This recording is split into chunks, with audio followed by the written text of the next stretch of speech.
की कुंज गली में, वृंदावन की कुंज गली में, रास रचाए नंदलाल भज मन श्री राधे, रास रचाए नंदलाल भज मन श्री राधे, श्री राधे गोपाल भज मन श्री राधे, श्री राधे गोपाल भज मन श्री राधे, श्री राधे श्री राधे श्री राधे श्री राधे, श्री राधे श्री राधे श्री राधे श्री राधे, श्री राधे गोपाल श्री राधे गोपाल भज मन श्री राधे, भज मन श्री राधे, भज मन श्री राधे,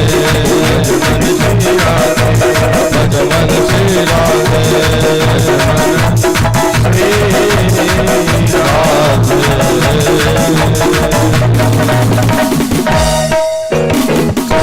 बोल वृंदावन बिहारी लाल की जय। परम मंगलमय भगवत स्वरूप श्रीमद् भागवत महापुराण को सत सत नमन करते हुए श्रोता समाज के हृदय में विराजमान श्री हरि की छवि को बार बार नतमस्तक होते हुए आइए भगवान की मंगलमय कथा, जिसके अंतर्गत कल आपने सुना कि भगवान का नाम लेने से कैसे अजामिल का कल्याण होगा। छठे स्कंद का नाम है पोषण। पोषण का अर्थ होता है अनुग्रह, पोषणस्तद अनुग्रह। यदि ये जीव अपने कर्मों का ही फल भोगता रहे तो फिर भगवान की क्या आवश्यकता है। शुभ कर्म करे तो सुख मिल जाए, बुरे कर्म करे तो दुख मिल जाए, तो फिर भगवान की आवश्यकता क्या है। लोग भगवान का भजन क्यों करेंगे। भगवान चाहें तो जीव के करोड़ों जन्मों के कर्म बंधन मिटा सकते हैं। भगवान में शक्ति है, सामर्थ्य है। किसी अपराधी ने कोई अपराध कर दिया और उसको फांसी की सजा मिल जाए, तिथि निश्चित हो जाए कि अमुक तिथि को फांसी दी जाएगी, वो अपराधी यदि देश के राष्ट्रपति को प्रार्थना करे और देश का राष्ट्रपति हस्ताक्षर कर दे कि इसकी फांसी की सजा माफ कर दी जाएगी, तो बोले उसकी फांसी की सजा माफ की कर दी जाती है। एक देश के राष्ट्रपति में जब ये शक्ति है कि वो फांसी की सजा माफ करवा सकता है, अपराधों को क्षमा करा सकता है, तो जो ठाकुर जी अनेकानेक ब्रह्मांडों के अधिपति हैं, वो जीव के पाप बंधनों को क्यों नहीं मिटा सकते, अर्थात मिटा सकते।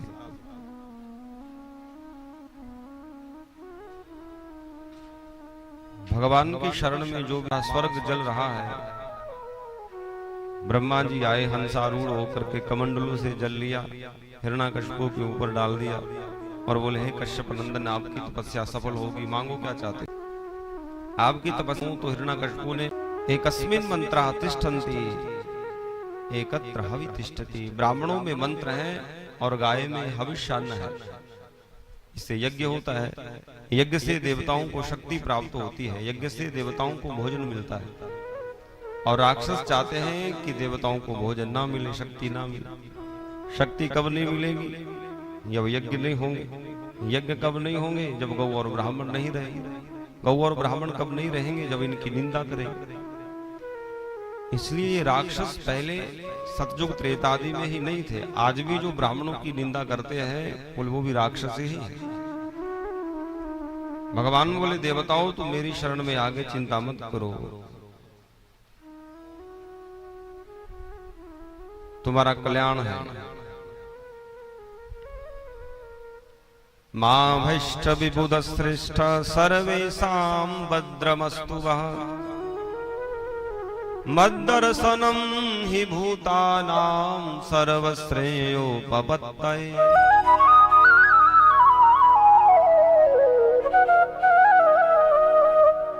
ये तप का फल भोग रहा है, भोगने दो। इसके घर मेरा भक्त प्रकट होगा, उसको छेड़ेगा तभी उसको नहीं छोड़ूंगा। समा पाकर के हिरण्याकश्यप के 4 बेटा हुए, हराद, अनुहराद, संघराद, प्रहलाद। प्रहलाद जी महाराज सबसे छोटे थे आयु में, परंतु गुणों में सबसे बड़े। एक राजा का पुत्र होते हुए भी प्रहलाद की बुद्धि कभी विषयों में जाते ही नहीं। संसार के किसी भी पदार्थ की इच्छा प्रहलाद के मन में नहीं। खेल भी कौन सा खेलते हैं, छोटे छोटे बच्चों को लेकर के कीर्तन करने लग जाते हैं। खेल में तो मन लगता ही नहीं। मैया क्यादू कई बार कहती है, बेटा प्रहलाद जाओ कुछ देर खेल आओ, तो खेल भी क्या करते हैं, बच्चों को साथ लेके संकीर्तन करने लग जाते हैं। हिरणाकश्यप ने पढ़ने के लिए भेजा, हिरणाकश्यप दानव विश्वविद्यालय। वहां क्या पढ़ाया जाता है, बोले कैसे किसको लूटना है, कैसे किसको दबाना है, ऐसी दैत्यों की कूटनीतियां सिखाई जाती हैं। प्रहलाद जी महाराज पढ़ के वही सुना देते हैं, पर हृदयंगम नहीं करते। एक दिन तो विद्यालय में ही पहुंच गए हिरणाकश्यप। पूछा, बेटा प्रहलाद आज तक के अध्ययन में कौन सी अच्छी बात सीखी है? प्रहलाद ने कहा, पिताजी मैंने तो यही अच्छी बात सीखी है कि ये संसार जो है अंधकूप है, और संसार के लोग एक के बाद एक इस कुएं में गिर रहे हैं। बुद्धिमान वही है जो अपने आप को इस अंधकूप में गिरने से बचाए और ठाकुर जी की शरण में आए, नारायण की शरण ग्रहण करे। नारायण का नाम सुनते हिरणाकश्यप की आंखें हो गई लाल। फिर सोचा ये प्रहलाद बच्चा है, बच्चे को जैसा सिखाया जाता है वैसे ही बोलते हैं। प्रहलाद को सिखाया गया है, प्रहलाद अपने गुरुओं को बुलाओ। हिरणाकश्यप के आदेश से संड अमरक को बुलाया गया। शुक्राचार्य जी के पुत्र हैं संड और अमरक। आकर के प्रणाम किया हिरणाकश्यप को, महाराज प्रणाम। हिरणाकश्यप ने कहा, प्रणाम बाद में करना, पहले ये बताओ तुम प्रहलाद को सिखाते क्या?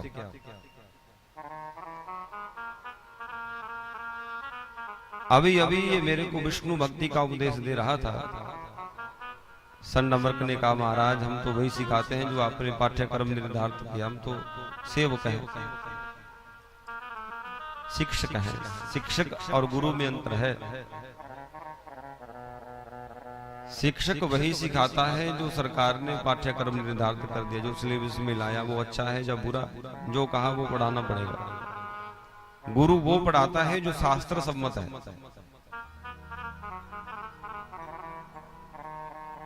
महाराज आपने जो कहा हम तो वही पढ़ा रहे हैं। हिरणाकश्यप ने कहा, मैंने तुम्हारे सहारे अपना पुत्र छोड़ रखा है, यदि आगे से प्रहलाद ने कोई ऐसी बात की उल्टी सीधी तो देखना तुम्हें क्षमा मांगने लायक नहीं छोड़ूंगा। डांट के चला गया हिरणाकश्यप। छुट्टी हुई, फिर छोड़ने आए। द्वादश महाभागवतों में एक है प्रहलाद जी महाराज।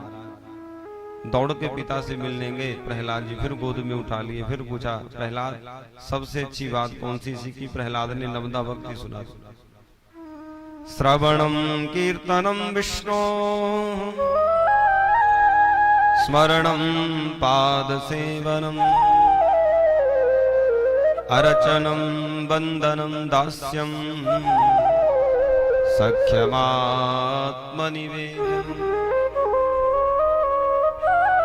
उनकी कथा का श्रवण करो, नामों का संकीर्तन करो, ठाकुर जी के स्वरूप का स्मरण करो, चरणों का बंधन करो। सखा बनाना हो तो ठाकुर जी को बनाओ, अपना आत्म समर्पण करना हो तो भगवान के चरणों में। इस प्रकार नवदा भक्ति का जैसे ही व्याख्यान किया तो हिरणाकश्यप ने तलवार निकाली और संड अमरक की गर्दन पर रख, हे अदम ब्राह्मणों, मुझे पता चल गया तुम विपक्ष से मिले हुए हो। पहले प्रहलाद एक बात बोलता था, अब दो बात बोल रहा है। अब मरने के लिए तैयार हो जाओ। संड अमरक ने कहा, महाराज इसको ना हमने सिखाया ना किसी और ने, तो सीखा सिखाया ही आया। आप ही देखो प्रहलाद की इस प्रकार की बुद्धि कैसे हो। हिरणाकश्यप ने कहा, मैं समझ गया इसको विष्णु भक्ति का रोग लग गया। ये रोग बड़ा खतरनाक है, संक्रामक रोग है, एक से दूसरे को फैलता है। एक गांव में, एक नगर में यदि कोई भक्त पैदा हो जाए तो बोले देखते देखते सभी जांज में जीरा लिए, तिलक कंठीधारी नजर आने लगते हैं। ये प्रहलाद आज अकेला भजन कर रहा है, ऐसा ना हो कि सबको दैत्य वंश के बालकों को भजन में लगा दे। हमारा शरीर का अंग कोई खराब हो जाए, यदि डॉक्टर कह दे कि यदि पूरे शरीर की रक्षा करनी है तो इस अंग को काटना पड़ेगा, हम पूरे शरीर की रक्षा के लिए अपने प्यारे अंग को कटा देते हैं ताकि शेष शरीर हमारा सही रहे। हिरण्याकशिपु ने कहा, ये प्रहलाद भी मेरा अंग है, पुत्र है, इसलिए इसको भी समाप्त करो। प्रहलाद को मारने के प्रयास किए,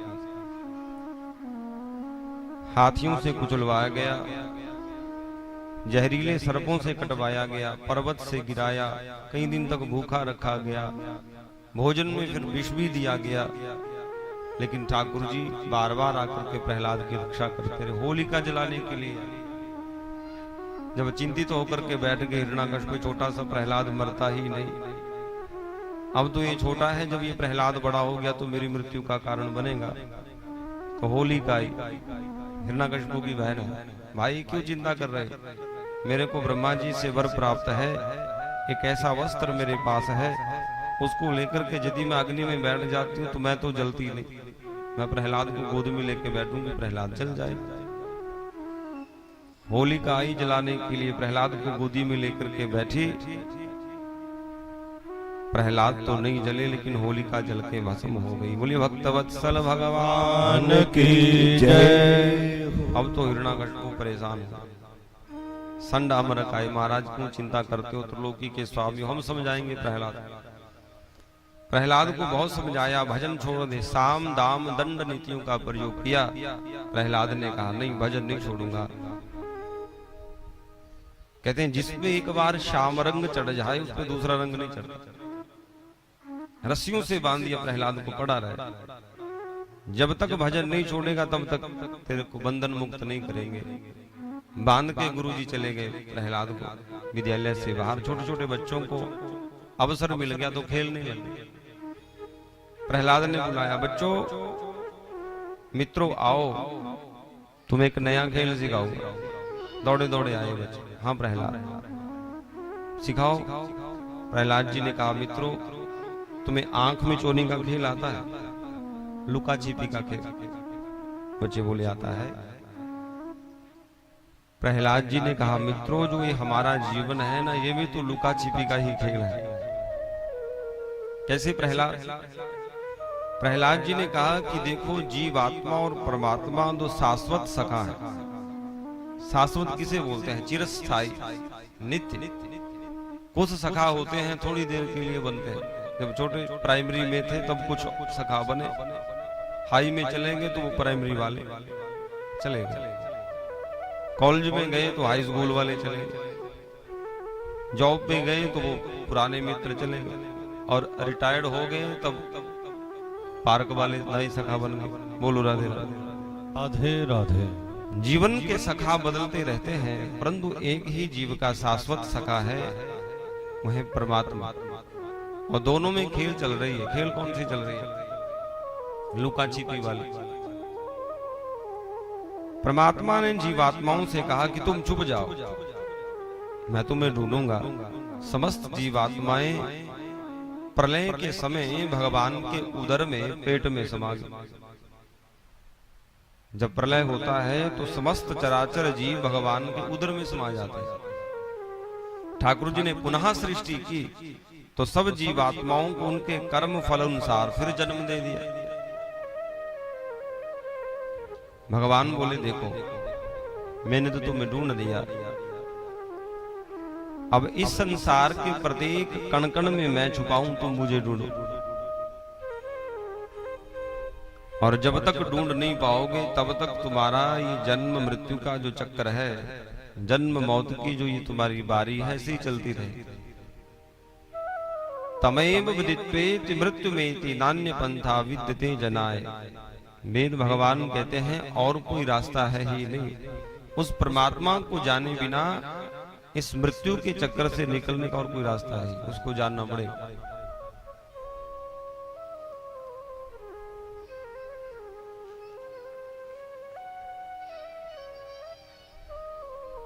प्रहलाद जी ने कहा इसलिए उसको ढूंढना है।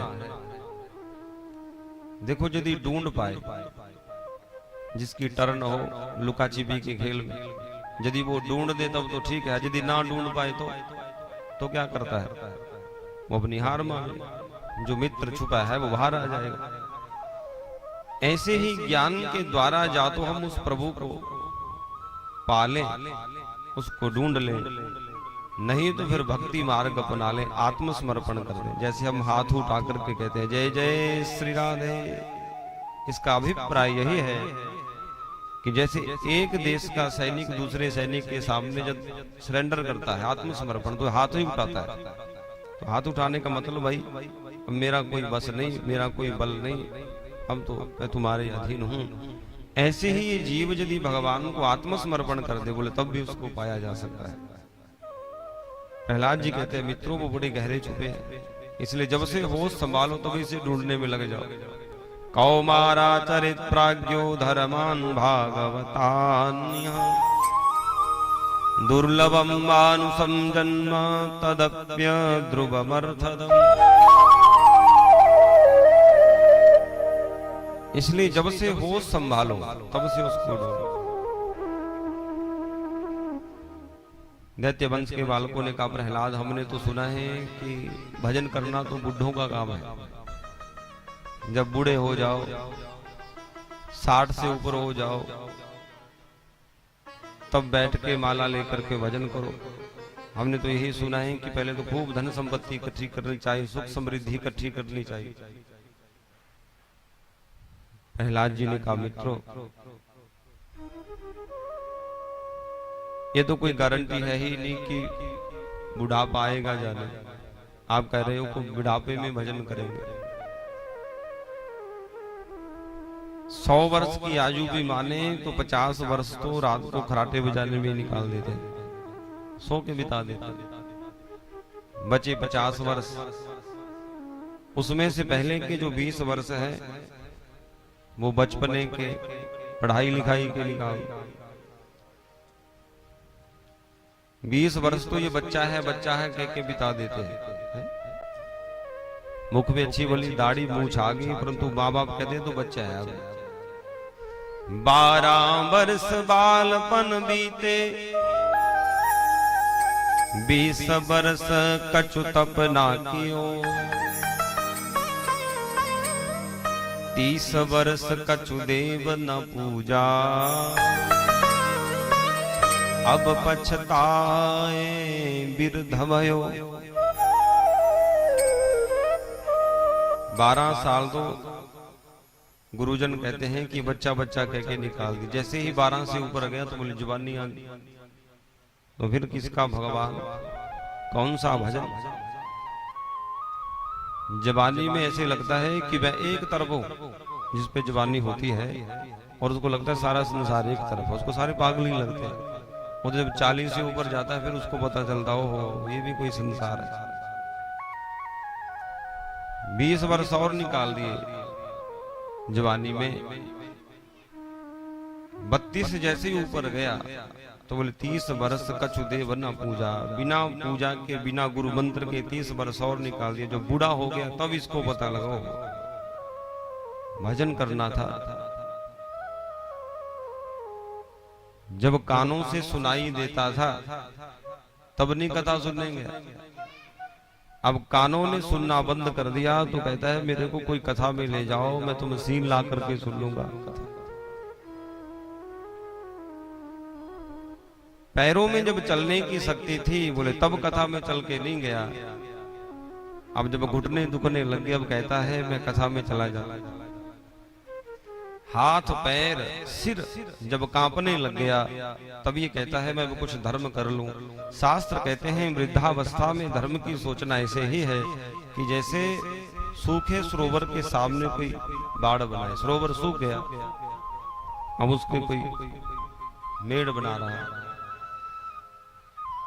फसल कटने के बाद जैसे खेत के चारों तरफ कोई बाढ़ करे कि कोई आवारा पशु ना उसमें चला जाए, जब फसल ही कट गई तो क्या उसका लाभ है।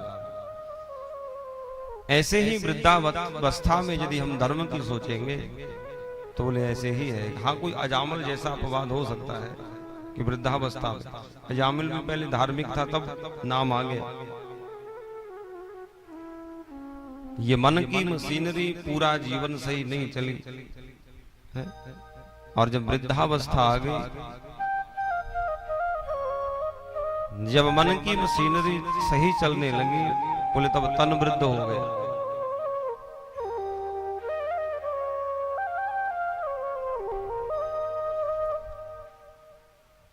जीवन खत्म हुआ तो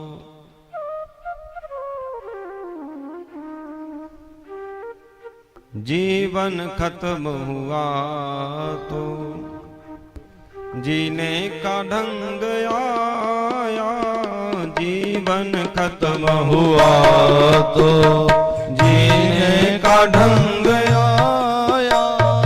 जीवन खत्म हुआ तो जीवन खत्म हुआ तो जीने का ढंग आया। जीवन खत्म हुआ तो जब शम्मा बुझ गई तो जब शम्मा बुझ गई तो